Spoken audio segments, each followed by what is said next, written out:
Girl, please. Not you again. Y'all look at this right here. Just 3 days ago, Easy Edie updated her IMDb profile to highlight her accomplished and critically acclaimed acting career. She's a thespian now. Okay, here we go. Her team is trying to do the magic marker all over her illustrious past and paint this lady as the next Lynn Whitfield. Yeah, Britt Edie is best known for her 2010 role in The Lottery Ticket and Real Housewives of Atlanta 2008. And I'm just about to fall out of my chair at the circa 2008 reference. You mean to tell me they couldn't update the year to reflect the season she was slated to start? It's a big difference between 2008 and 2024. Come on now, IMDb. We got to have our fact checkers on board. Something about this just feels disingenuous to me. Anywho, let's find out more about her character from this blockbuster Golden Globe and Emmy-winning Lottery Ticket movie. I never saw it personally, but judging from all of the awards it must have won, it surely had to have Denzel Washington, Will Smith, Viola Davis, and Taraji P. Henson in it. Let's take a look, shall we? Oh, y'all, this a Bow Wow movie. Okay. Loretta Devine is in it. Hey, Loretta. Uh-oh, not Bishop Greenleaf. Hey, Keith David. Hey, Bishop. Bill Bellamy, Mike Epps, Leslie Jones is in here too. Okay, this cast doesn't look half bad. Now. Wait a minute, where is Easy Edie's name at? I thought this was her best known role. Oh, wait, here it is. It's all the way at the end. It's about to fall off the screen. It's so far down. Let's scroll over a little bit. Here she is in the role of attractive lady, Britt Edie. I wonder why they don't have her picture up. I mean, we know she stays in front of the camera and she enjoys taking fancy photographs. So how come, if they can update her roles, how come they can't update her picture? Let's take a look at this performance of wonders from the next best thing since Coming to America. Let's take a look. I'm gonna beat the black off you, boy. You come here and play them numbers, boy. How many tickets you need, man? What you got? I just need one, all right? Just one? Yeah, just one. Ring me up for this cherry Coke, and let me get 2 beef jerkies. That's a nasty combination. You sure you want to do that to your stomach? All right, y'all. There it is. This was her alleged acting debut. And before you ask, no, I did not edit the photo. I'm not sure why her fat transfer or whatever the hell that is settled like that. But anywho, she starred as herself under the name Attractive Lady. And I don't know about y'all, but I think Taraji P. Henson and Angela Bassett, oh, they better watch out now. I think Brittany is one, she about to give them a run for their money. It's a brand new, highly trained actress on the scene, ready to snatch up all the jobs from Holly Bailey and Barry. Mary J. Blige, watch out now. Y'all have to remember, this is not Easy Edie's only movie role. If the people really expanded to other genres and posted the titles and dates of some of her other films, you know, Easy Edie would have enough accolades to put the Oscars right on out of business. You thought Will Smith slapping the hell out of Chris Rock went viral. The lady who wrote this post, look at this on the screen. The lady who wrote this post says Easy Edie is on tape with one in the back door and one in the front. I want you to understand the talent that it requires, because it ain't no way that I can take one in the back door and in the front. Girl, I say what you say. That's some kind of talent right there. That part right there. Wow. Rain down on me. Oh yeah. Fill me with your precious Holy Ghost. Rain down on me. Rain down on me. What's up, everybody? My name is E. Today we're here to talk about the new updates with the Kelly Ferell divorce and restraining order battle with her 25-year-old stepdaughter. This season of The Real Scammers of Atlanta is chock full of so much potential and innovative stories, child. If you have not already, hit the like and subscribe button and turn on your notifications, babe. It's going down in the valley, y'all. Rain down on me. Yeah, that's what she wanted to be. She wanted to be the E-Cell. This fucking E bitch is sitting here eating off of me right now as we speak, because all you gonna do is do your own fucking blog and then talk about me and put my name in the fucking thumbnail just like Sherelle. And you know what? You can eat a monkey dick just like that bitch too. Fucking rag-ass lace front you got. She needs it so bad. She needs to get fucked. Yeah, that's what E needs to say. It needs to say exit. Get the fuck out of here, bitch.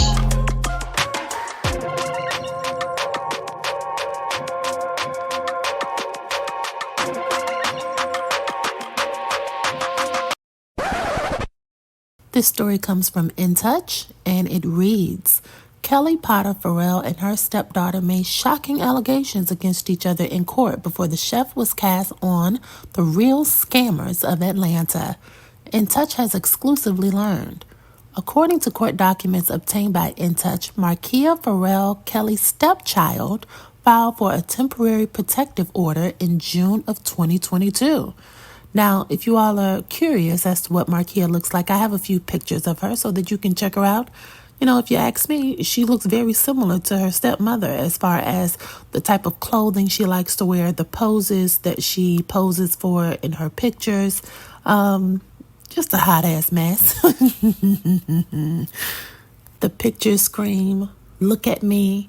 The pictures scream, insubordination. The pictures scream, I'm ready to be humped on, and the picture screams, I'm willing to waste my money. Yeah, that's what I'm getting from all of these pictures right here. But anyways, let's move forward. As In Touch exclusively report, the exes are in the middle of a bitter divorce. In Markia's petition, the 24-year-old accused Kelly of having made many threats, stating she will beat me up or get someone to do it. Now, this is very interesting. Kelly, you're not over there threatening that little girl, are you? Quote, she comes to my job to provoke me by bumping into me, the filing read. End quote. Markia said the new Bravo star blamed her for the breakup of her and my father. A couple of months ago, she followed me home along with her family and came into the house and cornered me against the wall, accusing me of something I didn't do, Markia claimed in the petition. Markia says she has terminated my position at my workplace. This has caused a lot of emotional distress on me. I have suffered with headaches and panic attacks and anxiety. End quote. Well, in the pictures I saw, I didn't see no headaches or no panic attacks or no anxiety. You didn't look like none of that, sweetheart. But I do find that interesting. So Markia was one of the employees at Kelly's restaurant, Nana's Chicken and Waffles. And so apparently this must stem from something at the workplace, because Markia said Kelly and her family followed her home one night from work and followed her into the house and cornered her. Not you followed the girl home from Chicken and Waffles and corner her. Girl, please. Let's move forward. She pleaded with the court to order Kelly to stay 200 yards away from her. How the hell can Kelly stay away from you when you work in her restaurant and you live in her house? Make it make sense. Anywho, the petition was dismissed weeks later due to Markia failing to appear for a hearing. Kelly had yet to respond to the allegations in court. Kelly's lawyer, Bobby, remember y'all, I told y'all I do not like Bobby. Bobby tells In Touch, with regard to Mr. Ferell's 25-year-old daughter, Kelly's lawyer, Bobby, and remember y'all, I told y'all I do not like Bobby. Bobby tells In Touch, with regard to Mr. Ferell's 25-year-old daughter's purported application for restraining order against Miss Potter Ferell, my client denies the entire fabricated flight of fancy factual account by Miss M. Ferell. Hold on, y'all. Now that's a mouthful. My client denies the entire fabricated flight of fancy.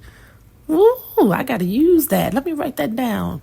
Fabricated flight of fancy. Girl, shut your mouth. Let's move forward. However, since issues were never joined in the matter and Miss Potter Ferell was never served with the same, the application was never litigated, considered by the court, and therefore was of no legal effect whatsoever. Kelly tells In Touch about the situation, quote, unfortunately, after taking in Chevallo's adult daughter, Markia, during the height of COVID, I was informed that she physically assaulted my oldest daughter, Chloe, end quote. Now, if y'all remember from that previous video, I told you all that Kelly had a daughter outside of the marriage, and so Chloe would be that oldest daughter. Okay, so what it seems like is Mark's oldest daughter and then Kelly's oldest daughter, what it sounds like to me is these two were home during COVID. They were spending too much time in each other's faces, and these two girls got to tussling. Okay, that's what it sounds like to me. She continued, quote, "This included Markia biting and throwing a burning candle at Chloe." Whoa, now, biting? Ooh. At the time of the incident, Markia was 21 and Chloe was only 14. "I'm a mother first. So, of course, Markia was chastised verbally," Kelly continued. Now, I'm going to pause right there. So, at the beginning, in Markia's original petition, she said that Kelly made many threats stating she would beat her up or get someone to do it. So, that's Kelly letting you know, of course, I told her those things. Yes. However, this isolated incident began a domino effect which eventually culminated in the demise of my 10-year marriage to Mark. End quote. So apparently these two girls not getting along, she's saying initiated or caused the downward spiraling of her marriage to Mark, which is Markia's father. Just say you didn't want to be married to him because the man was scamming. Why are we going through all of this and putting the blame on the daughter for it? You are an adult. He is an adult. That is an adult child. And if you two are making so much money with this Nana's Chicken and Waffles, how come y'all couldn't get this girl an apartment? I don't know. I don't like that Kelly is blaming the divorce on this girl here. No, Kelly, you got to do better than that. Let's move forward. She ended, "Furthermore, as the sole owner of Nana's Chicken and Waffles, I was Markia's only employer at the time.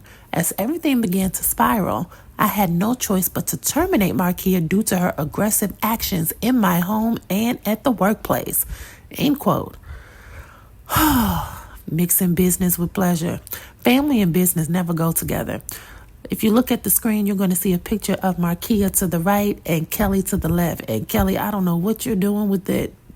Girl, I don't know what you're doing with them bosoms, but girl, how many CCs did they squeeze in there? Anywho, in addition, In Touch obtained documents that show Kelly filed for a protective order against Markia and Mark on January 12th. That's of this year. Okay, so even though the initial complaint filed by Markia was last year, Kelly filed for a protection order this year. And if you ask me, the reason that Kelly is filing for a protective order against Markia and Mark, and she did it this year, is because this chick knew she was about to start filming, and she don't want these people coming on Bravo. She don't want Bravo filming with them, and she don't want these people to do any interviews. But the irony is, the only reason I found out about this story is because Mark's publicist and whoever's doing his branding, they are publicizing this story and they're tagging everybody in it. So listen, Kelly, you might want to get you a protective order against Mark's people. Anywho, the court granted the temporary order and awarded Kelly exclusive use of the family home. Markia was ordered to vacate the home immediately and stay away from Kelly. So she needed the home because she's trying to do the filming. Look at this. I see you, POORsha Williams Stewart, Gubadia Williams. Mark tells In Touch, the incidents my team and I are replying to do not reflect how myself or Kelly envision our family dynamic to be. Personally, I did not want to involve my children or hers in any public forum. However, it would be a disservice to not address the facts instead of salacious attempts she is making, since she is unfortunately going to be eventually exposed for her wrongdoing sooner than later. End quote. Now see, Mark, you playing games. You playing games. First you say you did not want to involve the children, but it's your people who are putting out this story about the children, right? Okay.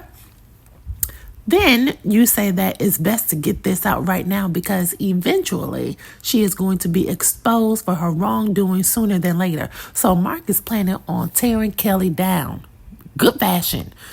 I mean, girl, and let's take a look at Mark, because I don't know if I showed y'all him before. This is Mark right here.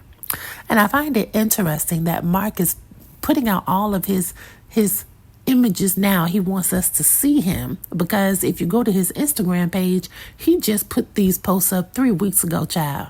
And if you look at the first one, you look at this car, it's supposed to be some luxury car. You can see the street underneath it, and you see that you've cropped him into it, and then you see the Dubai desert cropped in behind it. Negro, please, look at this. It's clear to me that his daughter, in her previous poses in that rinky-dink Escalade and flashing a wad of money and tooted up in the back, she gets that type of personality from her father. Because look at him grandstanding. These are the type of fathers who produce daughters that look like Markia. How about that? And as for Kelly, you know, girl, again, I told you, it's too many CCs in that thing right you got right there. That's too many CCs. You need to stop talking about your former stepdaughter. Stop blaming the demise of your marriage on this young girl. The bottom line is you're not attracted to Mark. You did not put all that money into your body to be sleeping and humping on a man that looks like Mark. Kelly, just be for real. And as it relates to stepchildren, in my opinion, this is something that Kelly and Mark both should have fought to keep out of the media. It's clear both of them are using this 25-year-old as a weapon against the other. Kelly kicked the girl out of the house and fired her from the restaurant. And Mark is pushing to get this story talked about in the media so that he can attempt to paint Kelly as some stepmother from hell. And he may not be wrong, because following this girl home from the restaurant to the house with at least 2 other people in the car and then cornering her and yelling at her, I'm willing to bet that whole incident stemmed from missing money at the restaurant. And if Markia is anything like her father, I wouldn't doubt that she would have a problem with taking money which does not belong to her.